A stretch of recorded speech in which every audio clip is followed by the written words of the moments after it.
आज बात exit poll के आंकड़ों के इर्द गिर्द। यूं तो चुनाव 5 राज्यों में, लेकिन पूरे देश की नजर अगर किसी राज्य पर टिकी हुई है तो यकीनन आप जानते हैं वो पश्चिम बंगाल है। और वो इसलिए है क्योंकि यहां छिड़ा था सबसे बड़ा घमासान। बीजेपी ने पश्चिम बंगाल चुनाव में ममता बनर्जी को हराने के लिए अपनी पूरी ताकत झोंक दी। ममता ने भी अपना गढ़ बचाने के लिए कोई कसर नहीं छोड़ी। अब दोनों ही पार्टियों की किस्मत ईवीएम में बंद हो गई है। आज आखिरी चरण का मतदान हो गया है। एग्जिट पोल के आंकड़े आ गए हैं। 2 मई को ही पता चलेगा किसे जीत मिली, किसे हार मिलेगी। लेकिन एबीपी न्यूज सी वोटर के एग्जिट पोल का जो अनुमान है उसके मुताबिक ममता बनर्जी सत्ता में वापसी करती नजर आ रही हैं। मतलब अगर अनुमान साबित होता है सही तो दीदी के लिए यह जीत किसी संजीवनी से कम नहीं होगी।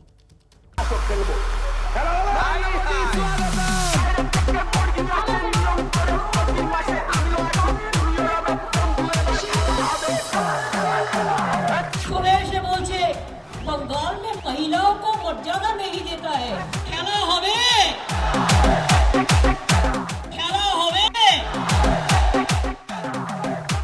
क्या बंगाल में ममता ने जो राजनीतिक खेला किया वो खेला रंग ला रहा है?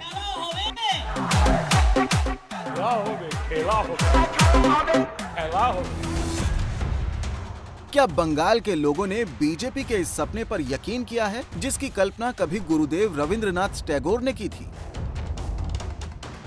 पूरी दुनिया इधर से उधर हो जाए, लेकिन एक बंगाल ही था जहां लगता था कि लेफ्ट का लाल झंडा कभी झुकेगा नहीं।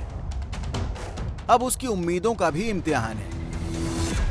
अब लाख टके का सवाल है कि खेला होबे कि ना होबे। खेलते होबे, लड़ते होबे, করতে হবে, জিততে হবে আর বিজেপিকে মাঠের বাইরে বার করে দিতে হবে। खेला खत्म तो 2 मई को होगा, लेकिन उससे पहले एग्जिट पोल से उसकी झलकियां आ गई। लगता है कि बंगाल के लोगों के दिल में ममता के लिए नाराजगी तो है, लेकिन इतनी ज्यादा नहीं कि उनका राजपाट छीन ले। एबीपी न्यूज और सी वोटर का एग्जिट पोल अगर नतीजों में बदला तो बंगाल में ममता सरकार बनाने की हैट्रिक बनाएंगी। अगर सी वोटर का एग्जिट पोल ठीक बैठता है तो पश्चिम बंगाल के मुख्यमंत्री फिर से ममता दीदी ही बनने वाली हैं, जैसा कि ये आंकड़े दिखा रहे हैं। 152 से 164 सीटें। अब हम आपको विस्तार से बताते हैं कि पश्चिम बंगाल के चुनाव में ममता बनर्जी को कितनी सीटें मिलने के आसार नजर आते हैं।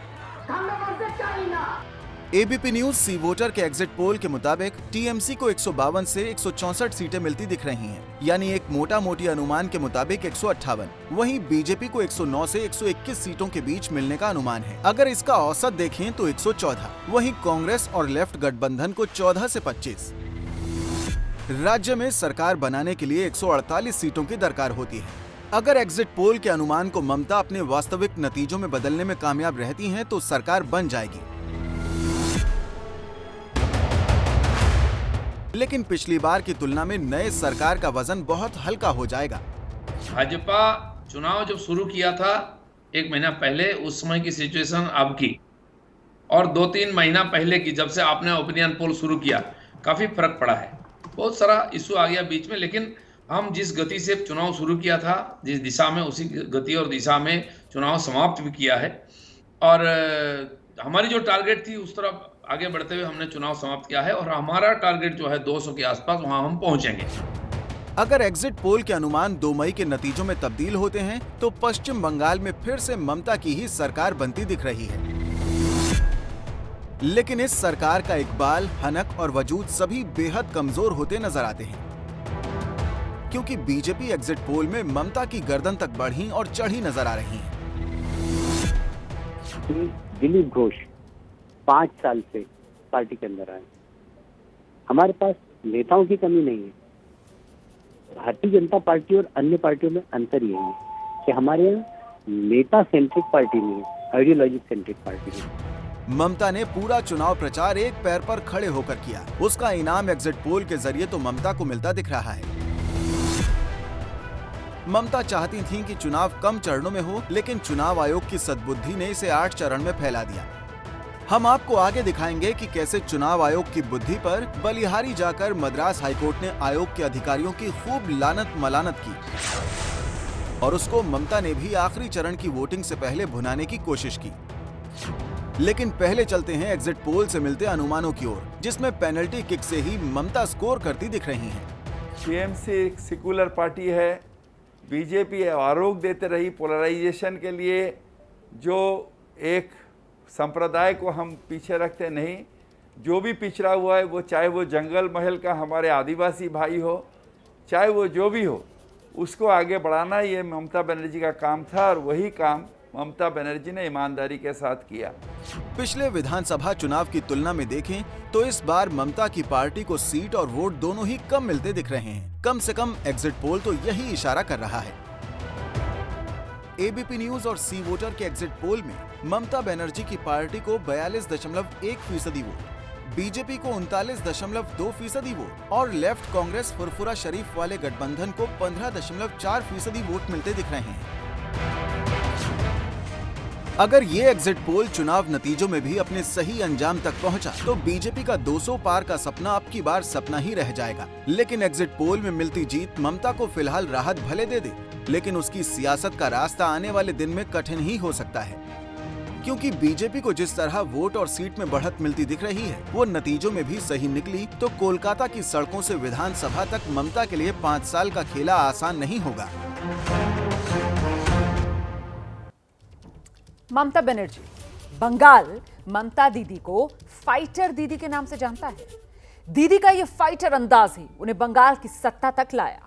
10 साल सत्ता में रहने के बाद दीदी का अंदाज नहीं बदला, लेकिन सियासी दावपेच में अब वो जबरदस्त अंदाज में माहिर हो गई। एग्जिट पोल के अनुमान अगर 2 मई को सही साबित होते हैं तो फिर ये ममता बनर्जी की रणनीति का ही नतीजा होगा, जिन्होंने अकेले अपने दम पर अपनी पार्टी की वापसी सत्ता में करवा दी।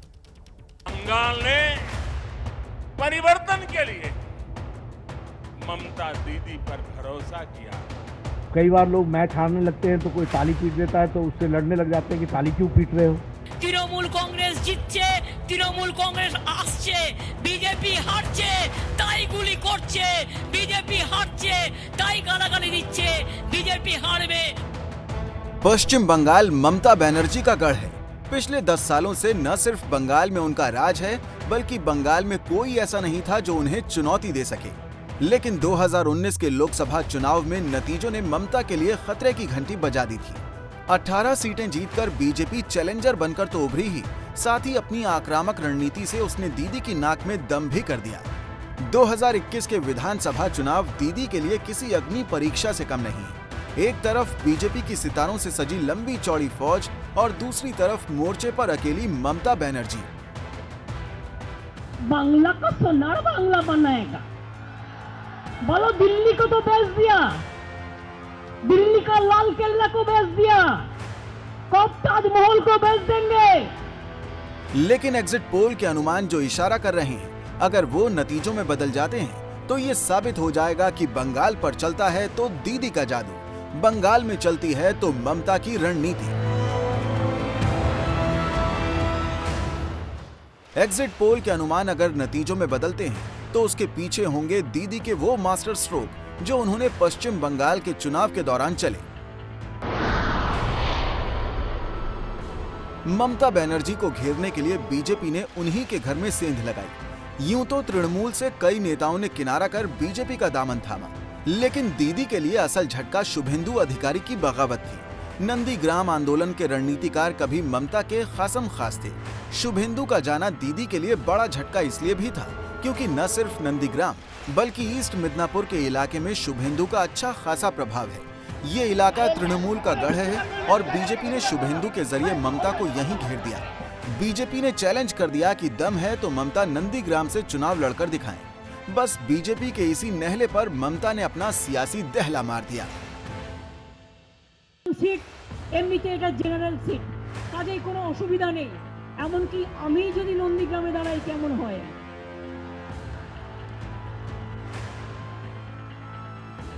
ভাবছিলাম কথার কথা একটু বললাম। ममता ने न सिर्फ नंदीग्राम से लड़ने का ऐलान किया बल्कि भवानीपुर की अपनी सुरक्षित सीट को भी छोड़ दिया। दरअसल नंदीग्राम वो इलाका है जिसने ममता बनर्जी को बंगाल की सत्ता तक पहुंचाने का आधार तैयार किया। भावनात्मक और सियासी तौर पर भी सिंगूर और नंदीग्राम की अपनी जमीन बचाना ममता के लिए बेहद जरूरी है। আমি নন্দীগ্রামেই লড়ছি, আমি যখন কথা দিই কথা রাখি। बंगाल की जनता में ममता की छवि मैदान में उतरकर सीधे चुनौती का सामना करने वाली नेता की है और नंदीग्राम से चुनाव लड़कर ममता ने एक बार फिर ये साबित कर दिया कि वो किसी चैलेंज से डरती नहीं है और चुनाव कितना भी मुश्किल क्यों ना हो, विरोधी कितना भी दमदार क्यों ना हो, उन्हें खुद पर यकीन है।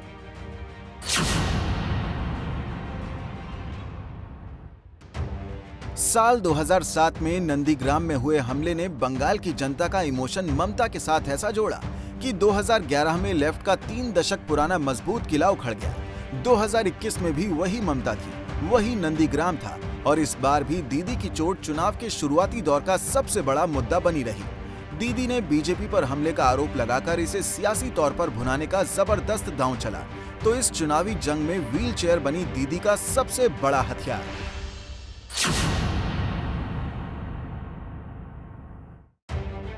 बंगाल चुनाव में जैसा विरोध है, दीदी का रूप भी वैसा।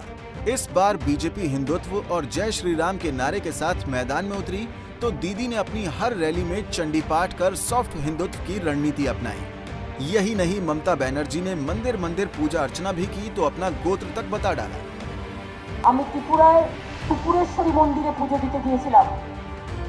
সেদিন আমার সাথে যারা ছিলেন তারা জানে, আমাকে জিজ্ঞেস করেছিলেন পুরোহিত মশাই, মা তোমার গোত্রটা কি? আমি বলে ফেলেছিলাম মা মাটি মানুষ গোত্র। আজকেও তিনি যখন আমায় জিজ্ঞেস করলেন, আমি বললাম দেখুন আমার তো একটা পার্সোনাল গোত্র আছে, সেটা সান্ডিল্য। दरअसल चंडी पाठ और गोत्र बताकर दीदी ने बीजेपी के एजेंडे पर सीधे वार करने की कोशिश की। वो बीजेपी जो ममता पर लगातार मुस्लिम तुष्टीकरण का आरोप लगाकर हिंदू वोटों को साधने में लगी थी। एक तरफ हिंदू वोटों को साथ लाने के लिए ममता ने चंडी पाठ किया तो दूसरी तरफ सॉफ्ट हिंदुत्व को बैलेंस करने के लिए कलमा भी पढ़ा। ओम सर्वमंगल मंगल्ये शिवे सर्वार्थ साधिके शरण्ये त्र्यंबके गौरी नारायणी नमस्तुते सृष्टि स्थिति विनाशानं शक्ति भूते सनातनी गुणश्रयी गुणमयी नारायणी नमस्तुते। दुआ करो अल्लाह, ला इलाहा इल्लल्लाह मोहम्मद रसूलुल्लाह। ममता बनर्जी की खासियत है कि वो विरोधियों पर सीधा निशाना लगाती हैं। पूरे चुनाव भर ममता के निशाने पर बीजेपी के बड़े नेता रहे, चाहे प्रधानमंत्री नरेंद्र मोदी हो या फिर अमित शाह, बीजेपी अध्यक्ष जेपी नड्डा हो या योगी आदित्यनाथ, जिसने भी ममता को चैलेंज किया, जनता के बीच पहुंचकर दीदी ने अपने ही अंदाज में जवाब भी दिया। नरेंद्र मोदी सरकार মনে রাখবেন একটা ইনকম্পিটেন্ট সরকার, একটা করাপ্টেড সরকার, একটা দাঙ্গাবাজ সরকার, লুট দাঙ্গা মানুষ খুন, বিজেপি 3টে গুণ, এটা মাথায় রাখবেন। তাই ওদের একটা ভোটও নয়। माँ, माटी और मानुष वो नारा है जिसे चुनावी राजनीति में उछालकर ममता ने लेफ्ट को परास्त किया। प्रतीकों की राजनीति दीदी को हमेशा भाती रही है। इस बार भी दीदी ने पहले बीजेपी नेताओं को बाहरी बताकर बांग्ला अस्मिता का मुद्दा उठाया तो खेला होबे का नारा देकर बीजेपी को सीधी चुनौती दी। दीदी का फुटबॉल उछालना भी इसी खेला का प्रतीक बना। चुनाव के आखिरी दौर में जब कोरोना के मामले बढ़ने लगे तो ममता बनर्जी ने चुनावी रैलियों को कम करने का दांव खेला। यही नहीं, कोरोना के बहाने ही उन्होंने केंद्र सरकार और बीजेपी को घेरना शुरू कर दिया। এই যে করোনা যেটা বলা হয়, আপনারা জানেন এরা বাইরে থেকে গুণিয়ান লোক নিয়ে এসেছে। एग्जिट पोल के अनुमान अगर नतीजों में बदले तो एक बार फिर ये साबित हो जाएगा कि बंगाल के गढ़ में ममता को हराना अभी भी विरोधियों के लिए टेढ़ी खीर है। ये ममता का जादू ही है कि सारी ताकत झोंकने के बाद बंगाल को दीदी भागे। वैसे हम आपको बता दें कि ये जो एग्जिट पोल है इसमें से मार्जिनल सीट्स की संख्या 96 है।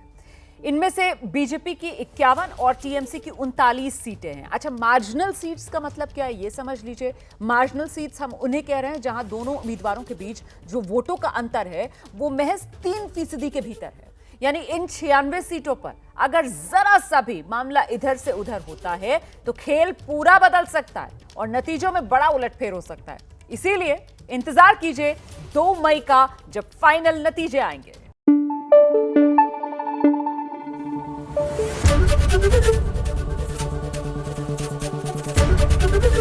ABP न्यूज आपको रखे आगे।